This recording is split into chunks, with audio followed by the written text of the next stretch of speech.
எனக்கு தெரிஞ்சவங்க லக்ஷ்மின்னு ஒரு பொண்ணுக்கு வந்து டயாலிஸ் பண்ற ஸ்டேஜுக்கு போயிட்டாங்க.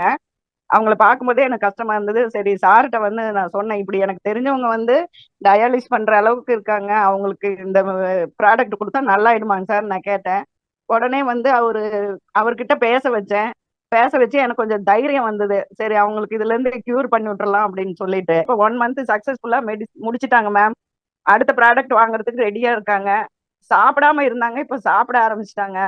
நல்லா சுறுசுறுப்பா வேலைக்கு வந்துட்டு போயிட்டு இருக்காங்க. எந்த ப்ராப்ளமும் இல்ல இந்த ப்ராடக்ட் எடுத்ததால. கடவுளுக்கு ரொம்ப நன்றி. உண்மையிலே ஒரு நல்ல டெஸ்டிமோனி.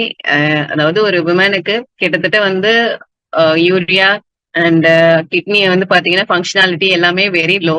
அண்ட் அவங்களும் பாத்தீங்கன்னா பிசிக்கலாவே வந்து அந்த பேஷண்ட் பாத்தீங்கன்னா வெரி டயர்ட், ஸ்லீப்பிங் கிடையாது, ரொம்ப டயர்டா இருந்தாங்க.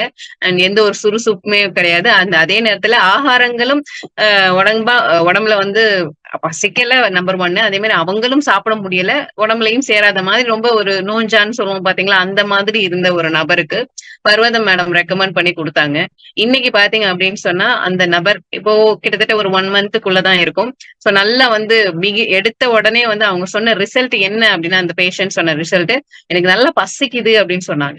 அதாவது ஒரு சாப்பாடே ஒரு ஒரு பார்த்தாலே பிடிக்காத, ஒரு சாப்பிடணும்னு எண்ணம் இல்லாத, சாப்பிட முடியாம இருந்த அந்த அந்த பேஷண்ட் பாத்தீங்கன்னா ஃபர்ஸ்ட் சொன்ன விஷயம், எனக்கு பசிச்சுது நான் சாப்பிட்டேன். அண்ட் ரெகுலரா அந்த மாதிரி பாத்தீங்கன்னா எனக்கு கொஞ்சம் டயர்ட்ல இல்லாம இப்போ கொஞ்சம் ஆக்டிவா தெரியுது.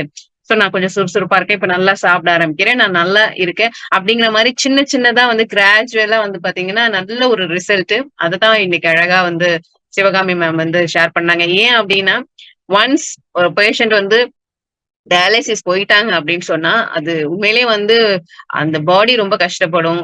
நெறைய விஷயங்கள் பார்த்தீங்கன்னா, ஏன்னா அது பயாலஜி வே இல்லையா? அதுக்குன்னு வந்து நெறைய விஷயங்கள் வந்து மனசு உடையிற அளவுக்கு எல்லாமே வந்து குடும்பத்தார்களுக்கு கஷ்டம், பேஷண்ட்டுக்குமே கஷ்டம். அண்ட் அதுக்குன்னு செலவுகள் நெறைய விஷயங்கள் இருக்கு. சோ அந்த மாரி ஸ்டேஜ்க்கு போறதுக்கு முன்னாடியே ஒரு பிளெஸ்ஸிங் திங்கா வந்து பார்த்தீங்கன்னா, இப்படி ஒரு விஷயம் நடந்து அவங்க அதுலேருந்து ரெக்கவர் ஆயிட்டு வராங்க அப்படிங்கிறது மிகப்பெரிய ஒரு டெஸ்டிமோனி. ஒரு நல்ல